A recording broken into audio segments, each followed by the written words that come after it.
Hello and welcome to the latest episode of Combinations, the podcast from North Staffordshire Combined Healthcare NHS Trust. Here on Combinations, we don't just like to share the news from the Combined Trust, but we also like to give it as a platform for service users and carers to share some of their experiences from the Trust. Today's story is a touching one from a lady called Jacqui who had her mother go into some care at the Harpland site. And what's nice about this story is you get to really hear how carers are involved with the patient and service user on their journey to recovery. And this story really shows the compassion and the care that really goes on at Harpland. So I hope that you enjoy Jacqui's story. We've had two really good experiences of combined healthcare. So one was last year when mum-in-law who'd got Alzheimer's took published a number of falls, ended in the acute trust, and that was quite a difficult time for us. And she ended up at the Harplands on Ward 4, and they kept her over Christmas and did the whole MDT thing, and they were super duper. There's no two ways about it, and they were very, very supportive. Took me aback, I'll be honest, how supportive they were, but I knew every single day where we were at, very well informed, even though we couldn't see mum for obvious reasons. I knew exactly where mum was at in her journey.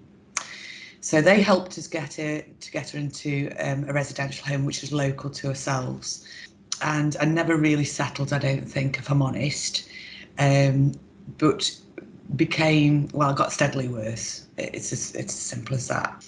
So she sadly was sectioned, and ended up coming into Ward 6 a few years ago, after we lost Dad and Mum was diagnosed. We made a promise to her.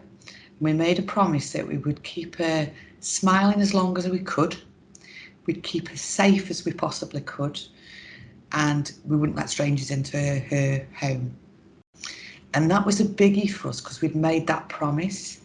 So that sort of was quite tough, her going into a residential home. Now, when she got onto Ward 6, and I know it's really difficult the first couple of days of her being there for obvious reasons, she was sectioned and it was really difficult. The first thing that hit me was she was comfortable.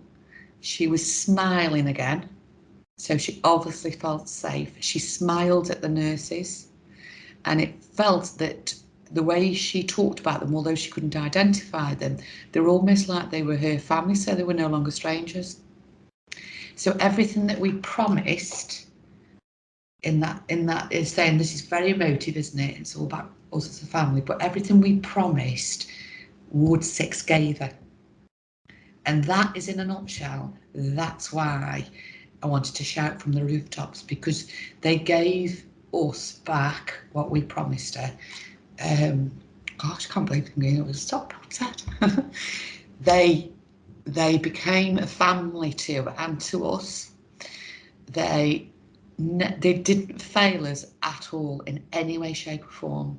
Kirsten at the front door, when she took the calls, she knew exactly who she was talking to. She didn't need to ask.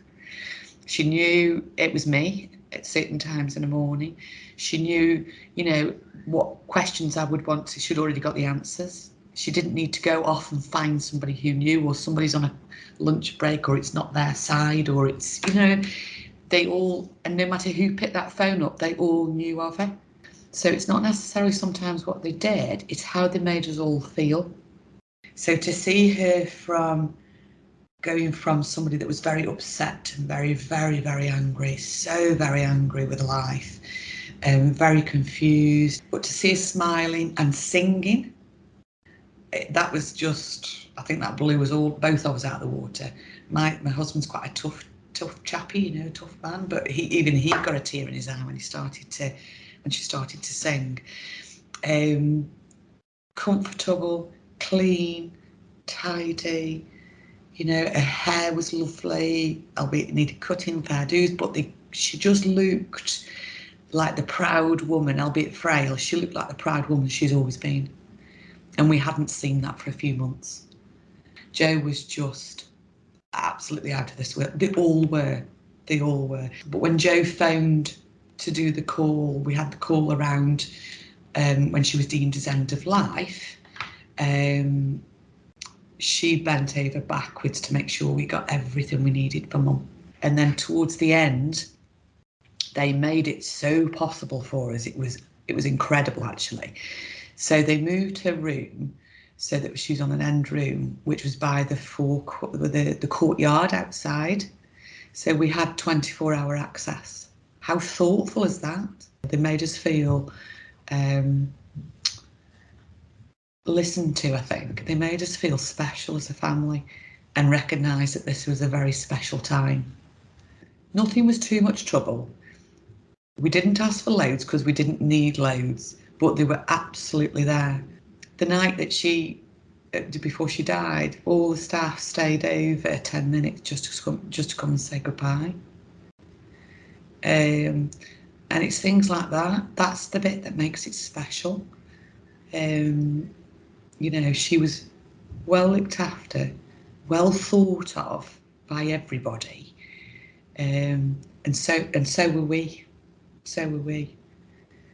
I think the whole experience has left us just quite humbled, really.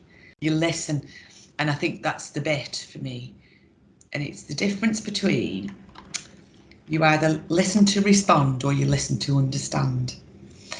And they listen to understand. So whatever it is you're doing around listening, and I think it's ingrained in mental health training as well anyway, and I think that's where, you know, some of our registered nurses like myself could learn something. But the biggie for me is you listened. You listened to what we were saying. All of them were able to play that back in a way that then made sense, so I knew they'd understood what we were saying. And that played out.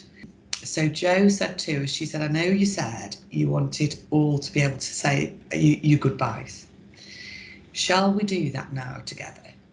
And you, all four of you, go and just get some shut-eye in the day room. She said, I will stay with her. And that's what she did. And I know there was probably a million other things she could have been doing. A million other things, I'm pretty sure of it. But she didn't. She sat with her. Oh, I think you ought to be doing end-of-life services.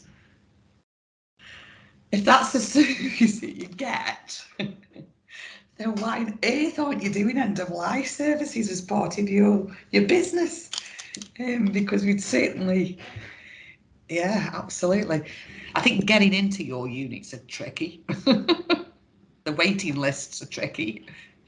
We had to wait a little while to get her in the first time round. Obviously, second time round we didn't because she was sectioned. So I think from a family point of view, we will be eternally grateful to you guys for giving us those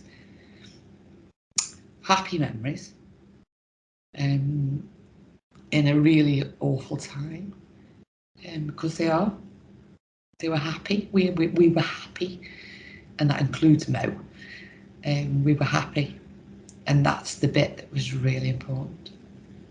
Is there something about how you celebrate success? Because you hear an awful lot about the Royal Stoke. Not a lot of people. I don't get the impression that we hear a lot about combined, if I'm honest. Shout about your services. And why I say that is my husband, who's a joiner, he had no idea that Harplands was separate to Royal Stoke. Are the board really sighted on what their teams do day in and day out? Do they really, really see it? And do they not appreciate it? That's the wrong thing, but do they really, really celebrate it? Because if they don't, they should. They should be really proud of their teams.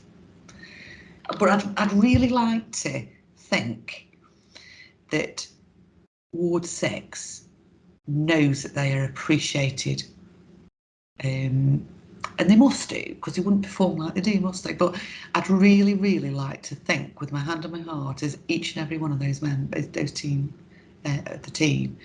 knows that they're really appreciated.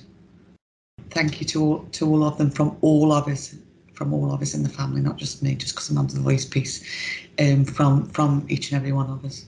We wouldn't have wanted to have done it without you. They all did the right thing by us. They nailed it for us all the way through.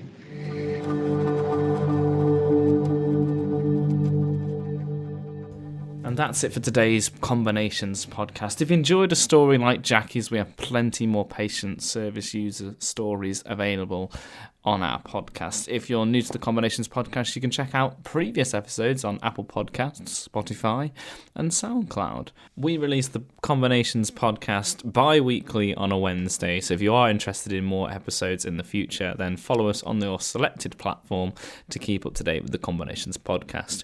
We typically do interviews, patient stories, and any exciting news come from North Combined Staffordshire Healthcare NHS Trust. So if you wanted to hear more about us, then feel free to follow. So I hope you've enjoyed this patient story. We certainly have, and we will see you in another podcast.